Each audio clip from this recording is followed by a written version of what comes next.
Hello, and welcome to Beyond the Deal, where we discuss business, entrepreneurship, and commercial real estate. My name is Lacey Labs. And I'm Laura Martin. And we're your co-hosts for this show. Today, we met with Jolene George, Vice President of Operations and Partner at Capstone Land Transfer, LLC.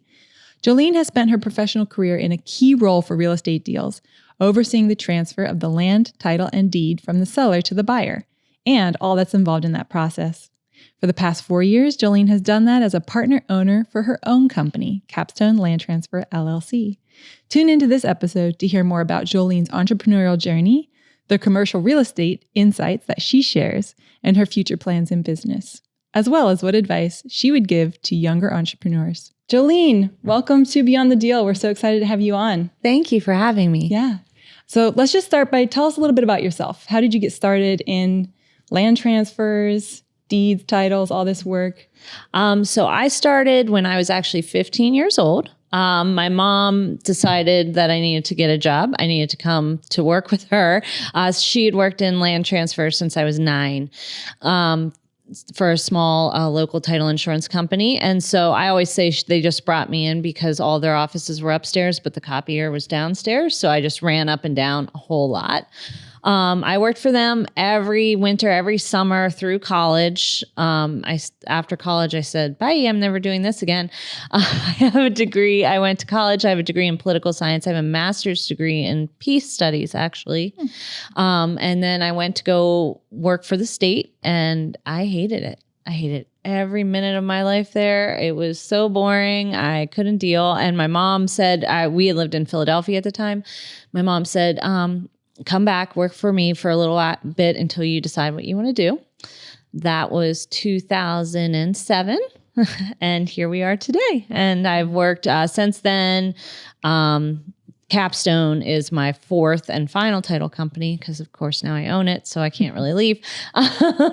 But yes, I've worked for 4 different title companies in the local area. So yeah, awesome. Yeah. What drew you into the work? Like, you started at 15, you saw a lot of it. Yeah. You thought you were going to leave and never come back. I know. I really like how busy you always are. I like that, where a real estate agent has 1 or 2 files that they're working on, to get to a finish line. In the same month, I'm processing 60 or 70 of them.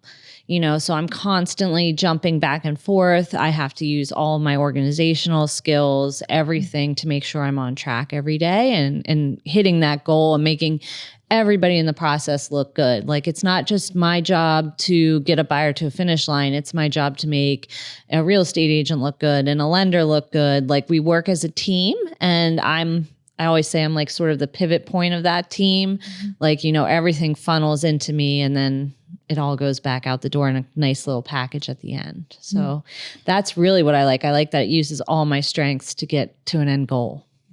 Awesome. So for our listeners' sake, anyone who might not know what land transfer is, and even for me, right? Mm-hmm. Explain to us a little bit, what is it that you do? What is entailed in your job and in your company's role in the process? So there's a clause in a contract that says that you're giving a buyer clear and marketable title. Okay. So that is my job. I am the person that makes sure you are giving clear and marketable title. So order comes in the door. We are checking everything bottom to top. Are these sellers the people that say that they are the current owner of the building? Is this the right property address? Are there more than one parcel on that deed? Are we selling both parcels or just one?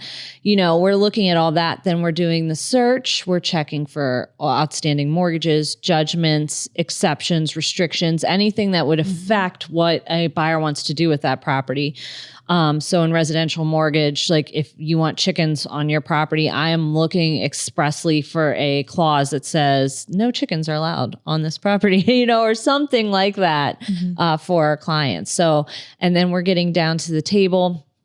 I'm working with the lender. I'm the one that gets all the money, makes all, puts a settlement sheet together.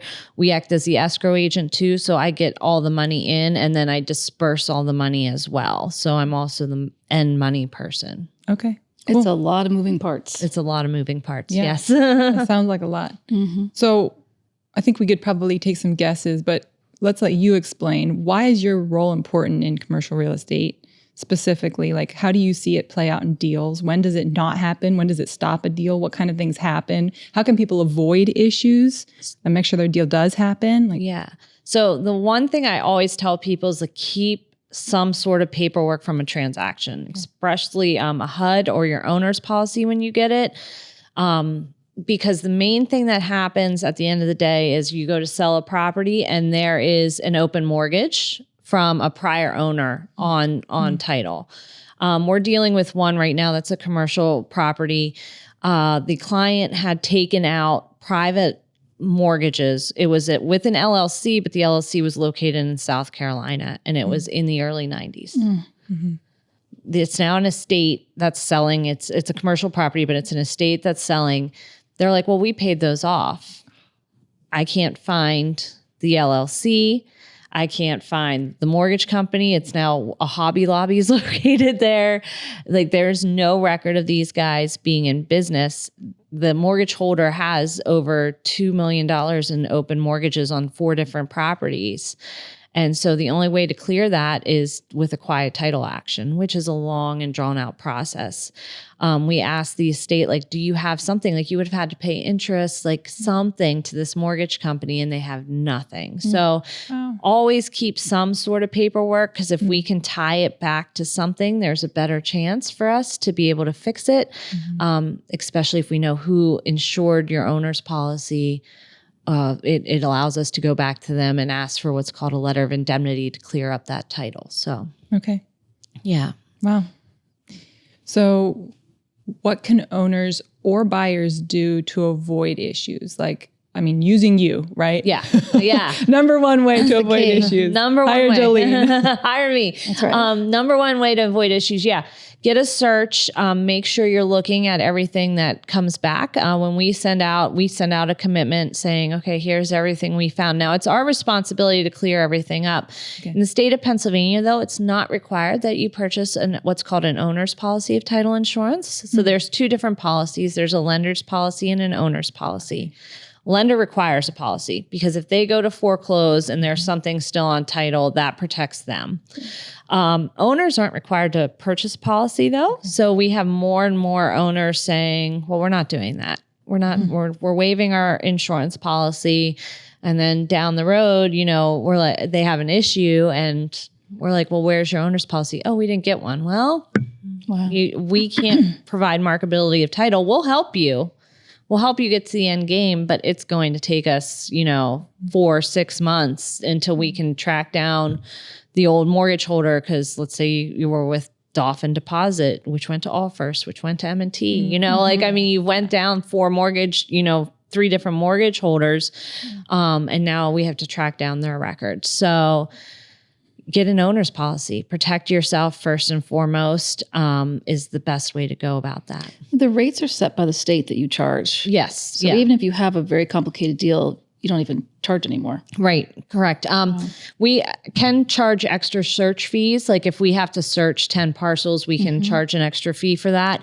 But title insurance rates are set by the Department of Insurance in Pennsylvania. So you could go to another title company and they're going to quote you the exact same rate that we will quote. Yeah. That's crazy. Yeah. Interesting. So if price isn't an issue, how do you be competitive in the market? We are competitive by providing outstanding service. Yeah. We really try. We pride ourselves on that, returning phone calls and emails, being prompt and getting our deals closed on time without as little hassle to our agents as possible. We try to handle as much behind the scenes before we bring in an agent and say, okay, well, we're having a little bit of an issue. I would agree. Yeah, like we don't want to stress you out at the very beginning. So Yeah, it's a lot. I mean, you guys are figuring out what tax payoffs are and what lienable utilities. I mean, it's a lot. Yeah, it's a lot of moving parts. Yeah, because we take care of all lienable items against the property. So you're looking at mortgages, taxes, any municipal liens, and every municipality in Pennsylvania, of course, is different of what they lien. Some it's just sewer, some it's refuse sewer water. Middletown, you have sidewalks and you have land leases and you have all kinds of things. So yeah, it's a lot around the board. The interesting thing too that I've thought of with deeds, only sellers sign them. I just think that is so unusual. Yeah. And yet the seller provides it. Usually we just hire you to do it. And the fee is incredibly reasonable. But I just think that's interesting that you could deed someone a property and they never even sign I know. the deed. And it's really interesting because you'll have people, we have attorneys on staff, so we can provide a deed service separate under our law office side. But you'll have people come in saying, well, I want to deed this property to my brother or my sister. And we're like, well, we need to talk to your brother and sister and make sure they know you're doing this because they'll now be responsible for taxes and everything. Right. And they're like, oh, really? It's like, yeah, you can't just deed something to somebody without them knowing about it. We'd like them to know. But yeah, it is weird. I always have buyers reaching for the deed going, where do I sign? I'm like, oh, no, you don't sign that one. Give that back. Return that. Yeah. Interesting. Fascinating. So you mentioned that you now own your own company, right? And I believe you have a couple partners. So tell us a little bit about how you went into an entrepreneurial journey in this work. So I met my business partners in 2011. I have two business partners, Brian Zulli and Ryan Hess. They were both at Coldwell Banker at the time. Brian worked in title with me, and Ryan was the broker of record for Coldwell Banker. Coldwell Banker got bought out in 2015, and we went to a corporate structure. And let's just say corporate work is not our jam. We like working, a little bit independently and having that corporate structure above us, constantly pushing numbers at us above service wasn't where we like to be, because it was all, you didn't hate your numbers, but we didn't feel like we were giving adequate service at the same time. So in 2016, we all sort of independently decided that we were leaving this structure. I went to go work for another title company while they had a non-compete to run out. And in 2019, I was not seeing that I could advance any further in that company I was with. And the guys came back and they said, hey, why don't we give this a run? What do you think? We'll be a small boutique title company. We're going to do 30 deals a month. And I was like, that sounds great. That's going to help. I'm going to be able to work and be interactive and be with my family. COVID came, of course. So November 19, we started our business. March 2020, COVID comes, and we're like, well, that was a great run, guys. We're probably done for, because, we didn't know where we fit in. We're real estate, but we're insurance. We decided pretty early on, we just kept our doors open. We were just going to take the gamble. We never closed. We sent 2 of our employees home at that time to work from home, but the rest of us, we came to the office every day, and the gamble paid off. And so here in 2023, we have 5 offices and 25 employees. Wow. And it's been great. I mean, it's working with those guys. I mean, we each bring our very own strengths to the game. They can sell blue skies, to almost anyone. And I'm always like saying, I'm the one that keeps everyone in line. I'm the organizational one behind the 2. But we have a great team. My employees are amazing. I can't say enough about them. Every single one of them comes to work every day, excited to work. And I'm just very blessed and lucky to have everybody I have at my company and my support system even further beneath me to keep propelling me forward. So it's been 4 years this month. Yep. 4 years this month. Yeah. And I met you in a deal, but I think you were with the previous company. Yeah. I was trying to think how long ago that was, probably about 7 or 8 years ago. I think so, yeah. So I had the seller, and buyer always hires the closing title agent, yeah. And so that's when we start working together. So whenever I have an opportunity to use you, I always recommend you, because you've saved a lot of deals we've had some crazy ones. We have had some crazy ones, yeah. But you always get them figured out and finished. Yep, that's the end goal, is to get everybody to the line and at least moderately happy at the end of the day. I always tell everybody, even when you're at the table, forget everything that it took to get here, because you're here now. And that was the goal. Just smile and be happy. Right? Yeah. I was thinking through, from preparation for this, about 2 of our craziest deals. And the one was an out-of-town buyer. They had an attorney out of state, and he wanted a New York style closing. Mm-hmm. And I'm like, well, we don't do those here, and because they are kind of unique. And I think they showed up into town with a personal check on a private bank out of state, and they had not done a title search. They weren't ready to close. And I called you, and honestly, I think you did it all in the same day. Yeah. From A to Z. Yeah. That was crazy. That was crazy. I remember that one. I think I was driving somewhere when you called, and you were like, we got to get this done by like Monday. And I was like, okay. We'll make it happen. Yeah, we did. Yeah. And then we had another crazy one where you called me and you said, I don't think the bank's showing up. And I'm like, what do you mean? Because we had all these doctors and their attorney who's not local sitting waiting, and the bank did not show up. Yeah. Like, I couldn't believe it. I've never had that happen before. Yeah. That one. Yeah. Where everybody was sitting for hours waiting. For them. We couldn't get a hold of anybody. We did close, but it didn't happen that day. Yeah. Yeah. So. I think it was like 5:00. We pulled the plug. You were like, we're going to postpone. Yeah. But getting all the doctors back together was. Yeah.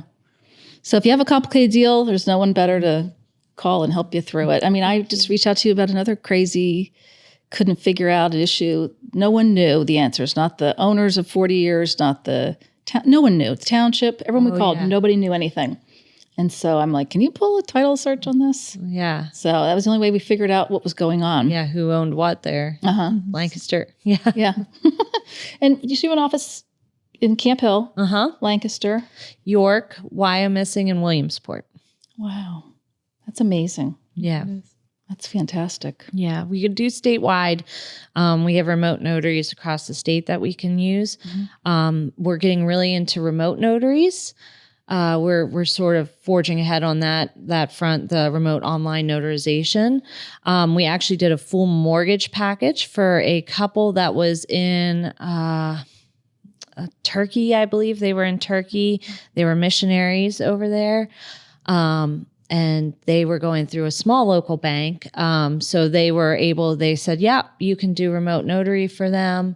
We set it all up. We, did everything, mortgage, note, everything, remote notary, couples in Turkey buying a personal property here in Lancaster. So no wet original signatures. No wet original signatures. Wow. Yeah. That's amazing. Yeah. So some things positive have come out of that. Yeah. So we're really forging ahead with that. It's really great for sellers.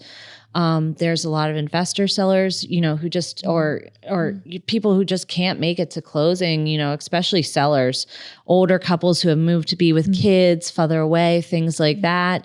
As long as they can be a little tech savvy, which has been hard. I mean, we've been on the phone with some sellers being like, no, push this button, push that button, we got to see your face for a while trying to get it done. But as long as they have somebody who can help them a little bit through it, like it's been a godsend for a lot of people like who just can't make it to settlement. Yeah.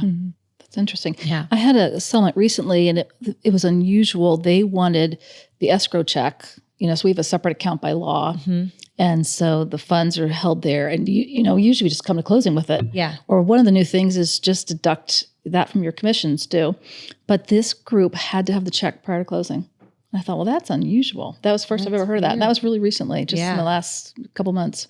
Yeah, So I guess they don't want to have like maybe an account.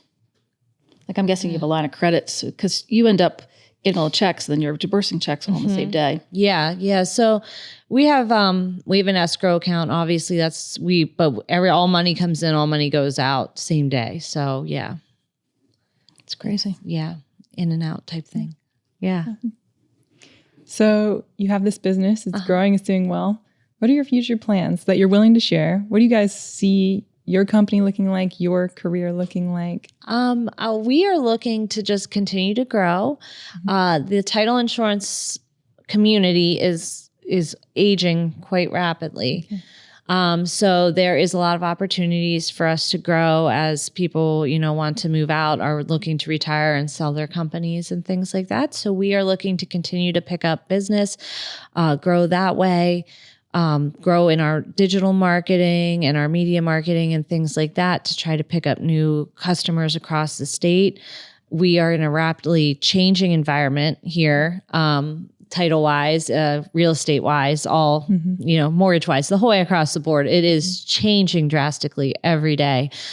So we are just trying to stay ahead of that curve and see what's coming and make sure that we are doing the best for our employees and our customers, keeping everybody busy and engaged as we see what this next year holds. Hopefully interest rates go down. That's what we've been told, that they will go down here a little bit. So our refis will pick back up. But we'll see what next year holds. It is going to be, we were talking a little bit about it earlier, it's going to be very interesting to see the movement in the market, residential and otherwise, over the next couple of years. Who's going to move when you have a 3% interest rate that you got, who wants to move? So yeah, it's going to be very dynamic and very interesting for us over the next couple of years to see where it goes. Personally, I just want to keep learning. I think every day is a learning experience. I learned so much from my real estate agents, from my business partners, clients, like every day, how to handle different situations. And I really just want to keep growing, and becoming a better manager is always, is something that I'm always leaning into, figuring out everybody's personalities and how best to manage those is a goal of mine. Just to keep building and growing and doing what's best for my family also. I think your college degree helps probably with, you have to do a lot of peacekeeping. Yeah.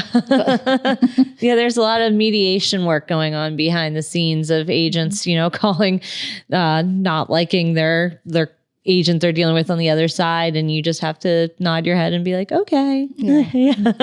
Okay. Yeah, keep the peace. Get everybody, like I said, end goal, just get everybody there, get everybody paid, and everybody's happy, So yeah, you guys have a huge role in closing. I'm amazed at the paperwork and the documents that you have to figure out and resolve. I mean, it's amazing how many mortgages people think they're paid off. You're right. There's no satisfaction piece. It's bank's been sold 5 times. I mean, it's unending. In the early 90s, somebody in the mortgage industry thought it was a good idea just to send SAT pieces right to a borrower and say, you need to take with a letter saying, take this to the courthouse and get it recorded. Oh, so we actually still find some borrowers that kept those original SAT pieces. Those are the very happy ending stories when they're like, well, we have this. Yeah. I'm like, well, that's what we need. Just give that to me and we'll get that recorded for you. But yeah, sometimes they are a struggle. We have some companies we can work with to get old mortgages cleared up.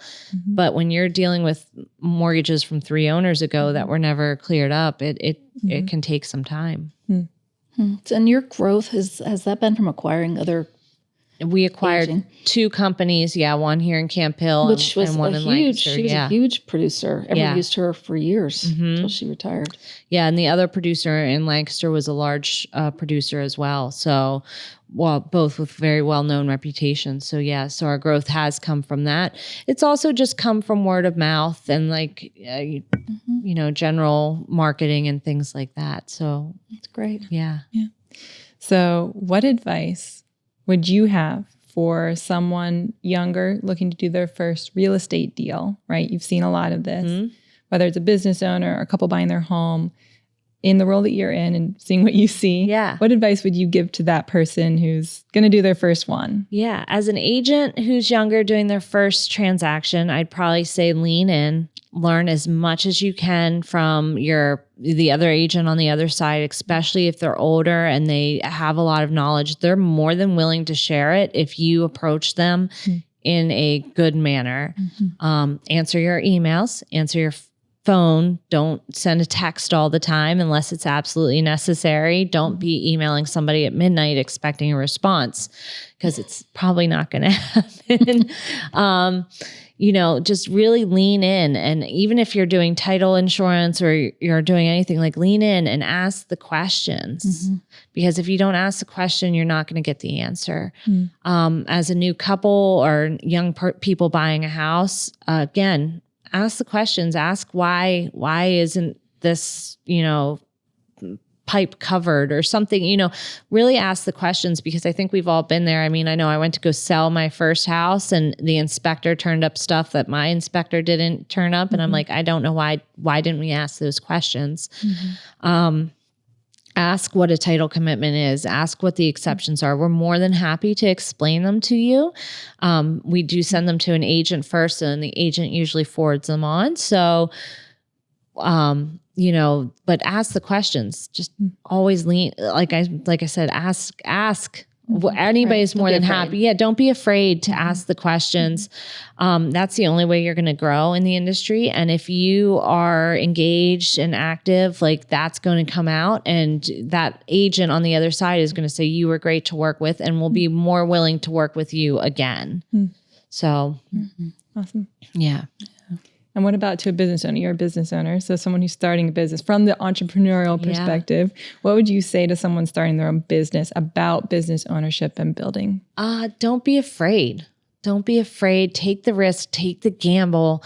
It's not always going to work out, and you're going to make missteps along the way, of course, and you're going to say the wrong thing or not be clear to an employee or something like that. But take the risk. At the end of the day, it's been so worth it to be in the position I am now, to be with the people I'm with. And I don't know, I was very timid going into it. And some days I still am. Some days I'm still like, a small boutique title company, only 30 deals a month, only 4 of us. And now there's 25 of us. And it's overwhelming some days. Some days it can be very hard, even to take a day off and your employees still need you and things like that. But at the end of the day, it's great to watch them grow. It's great to watch the company grow. I love seeing the customers come in and out and the positive reviews that the clients give to my employees, knowing that they are, doing their best job every day. But take the risk, take the gamble. It's totally worth it. Yeah. Awesome.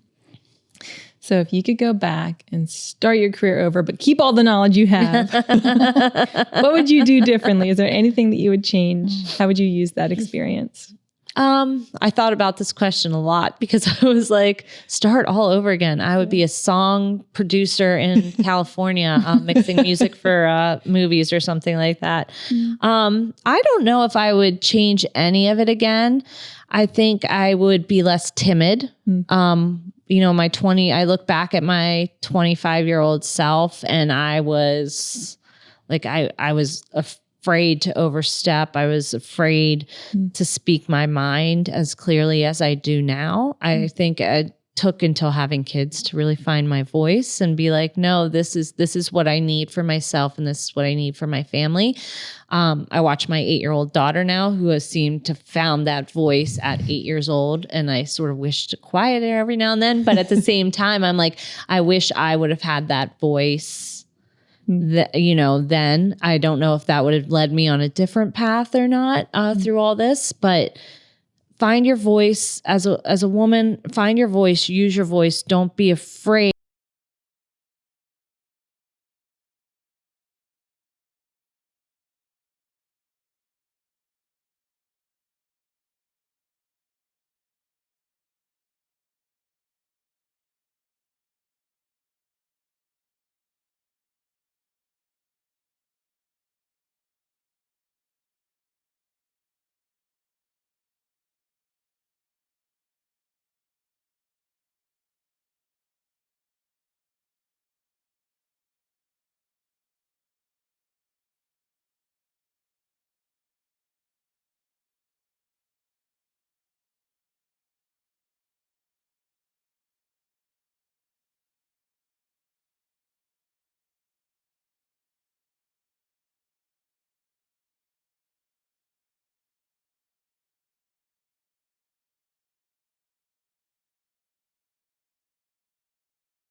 Yeah. So yeah, she still does a little bit of side work for us, but yeah, so she retired in July and she's very happy now. Well, the industry has changed so much too, because I remember you used to have to go to the courthouse to find stuff and dig through files, and it's gotten better with the different softwares. Yeah. So I even was thinking back about my whole length of time. Like back when I started, if you didn't get mortgage documents via FedEx with a check from the bank, it all came together. There were no wires. There was no email. There was nothing.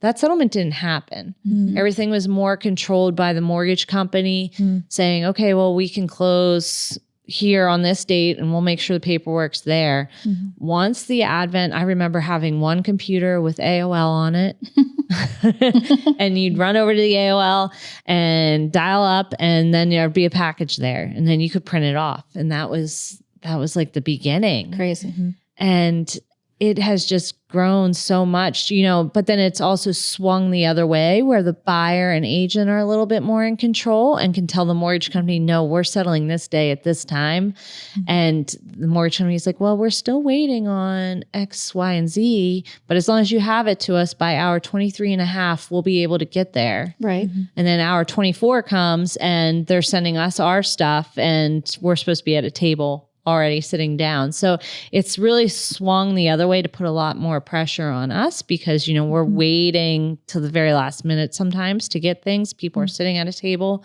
and we're just getting documents and we have a little bit more work to do. So it's a little crazy sometimes, but it's amazing how much it's swung from using a DOS system back. I mean, this was only 1997. I used F10 Quick Find DOS, I remember. Mm-hmm. Yes, it's gotten a lot better. Yeah, to now where it's all cloud-based and everything else like that. It's crazy. Now, you don't have to name names, but have you ever fired an agent, been like, I'm not doing your closings?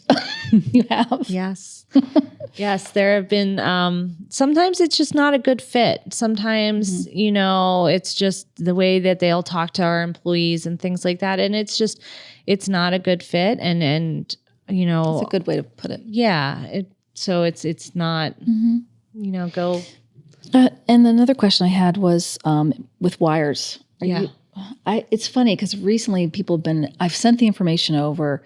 It came from my email. They called to verify it. And initially I was like, oh, but now it just seems like there's so much fraud. Are you running into that issue? There is a lot of wire fraud. The scary thing is payoff fraud is that they are figuring out how to refax us information.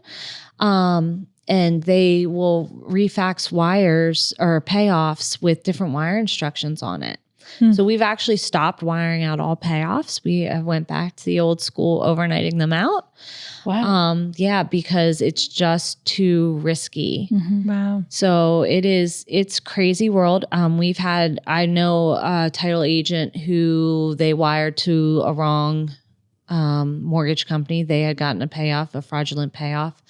What happened, so they got a payoff, they got a wire, and then the seller sent an email saying, hey, I got an updated payoff. Please use this one. Well, the seller had been hacked.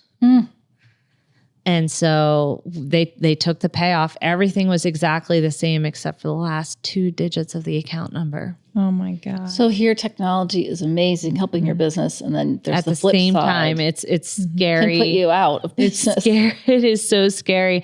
And your cyber insurance policy only covers so much. I went to a title seminar the other week and, we always do a whole part on wire fraud. And I had a new employee sitting there with me and I was like, and here's the part where they tell us all the ways we can go out of business in 20 minutes. It is a big problem in our industry, and just being very aware when you send wires, get wire information, changing your passwords. Unfortunately, the most hacking comes from an agent's email account because your emails bounce so much. So you might have an SVN account, but let's say it all comes into your Gmail, everything funnels through that. Agents get hacked more than anyone. And then those hackers just sit on top of your account and watch.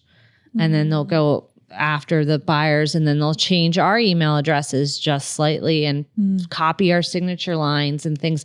I've seen emails asking me to send wires. And I was like, that's my signature line, but that's not my email address. Wow. Yeah. Wow. Yeah. So Stay alert. yeah, make sure your consumers are very alert. And if they're going to send a wire, that you give them the wire instructions and you say you need to call and independently verify these. Because and make sure that's in writing also as an agent, because that will help protect you at the end of the day. If you're saying, hey, I sent you these, title company sent you these, but you need to also independently verify them. Because Crazy. if they wire someplace wrong, who's the first person they're going to go after? Yeah. Yeah. Wow. It's a lot. It is a lot. It's a lot. It's I think scary. you have the most complicated job in the whole business because the documents you produce that have to be accurate, and they are. It's unbelievable. Yeah, the accuracy of our industry it's a lot for any processor. And anytime one of the girls or guys makes a mistake, they all take it very hard. Let's say they miss paying taxes or something like that. Like they'll be very upset about it. And it's like, we are an insurance company at the end of the day. Like we assume the risk. And that has been one of my biggest things is just being like, okay, 99% of things we do in title, we can fix. End game, I can go back and fix it. There is a 1% chance that something has to go to a claim.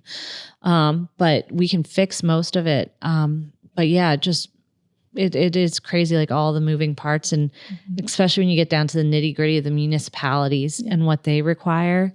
It's different for everything too, whether it be commercial or residential or everything like that. Yeah. Yeah. Awesome.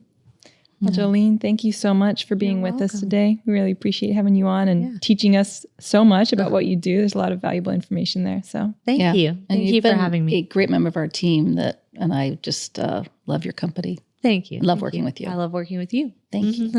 Thank you. thanks, Jolene. That was Jolene George sharing her insights on land transfers and completing deals in commercial real estate.